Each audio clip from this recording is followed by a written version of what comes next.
उत्तराखंड की सबसे hot seat कही जाने वाली गढ़वाल सीट की राजनीति अक्सर दो पार्टियों के इर्द गिर्द घूमती नजर आती है। कभी कांग्रेस की गढ़ रही गढ़वाल सीट अब भाजपा का दुर्ग माना जाता है। यही वजह है कि इस बार एक पार्टी उजड़ी सल्तनत को संवारने में जुटी है, तो दूसरी अजेय दुर्ग पर भगवा बुलंद रखने के लिए चुनावी हुंकार भर रही है।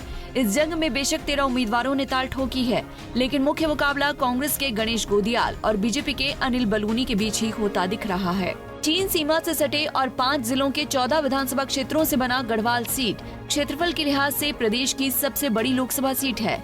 इस सीट को जीतने के लिए दोनों प्रत्याशियों के प्रचार रथ गढ़वाल संसदीय क्षेत्र के जटिल और कठिन भूगोल नापते हुए जनमन को पढ़ते हुए गुजर रहे हैं। चुनाव प्रचार की गर्मी ने चमोली के सीमांत शीत मरुस्थल तक फैली गढ़वाल सीट में गर्माहट पैदा कर दी है। चुनावी संग्राम के दो चिर प्रतिद्वंदी भाजपा और कांग्रेस एक दूसरे पर आक्रमण और प्रत्याक्रमण करने के साथ ही अपने अपने अतीत से ऊर्जा पाने की कोशिश कर रहे हैं। एक और भाजपा के अनिल बलूनी बीजेपी के लिए अजय बन चुके गढ़ को सलामत रखने के लिए ही पूरी ताकत झोंक रहे हैं, तो दूसरी ओर कांग्रेस के गणेश गोदियाल भाजपा के गढ़ को अपना गढ़ बनाने में जुटे हैं।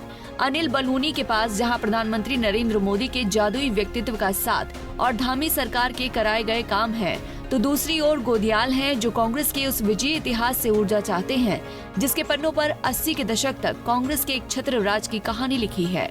उस दौर में गढ़वाल सीट कांग्रेस की अजेय सल्तनत के तौर पर देखी जाती थी, लेकिन 90 का दशक आते आते कांग्रेस की सल्तनत भी खंडहर होने लगी। लगातार कमजोर पड़ती सांगठनिक सेना और सीमित संसाधनों के चलते गोदियाल के सामने इस उजड़ी सल्तनत को फिर से संवारने की चुनौती है।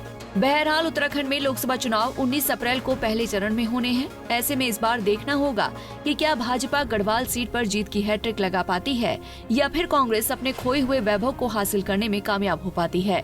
Bureau report, Punjab Kesari TV. हमसे जुड़े रहने के लिए हमारे YouTube चैनल को सब्सक्राइब करें और नई वीडियो की नोटिफिकेशन के लिए बेल आइकॉन को दबाएं। अगर आप ये वीडियो Facebook पर देख रहे हैं तो लाइक जरूर करें और ज्यादा से ज्यादा शेयर करें। धन्यवाद।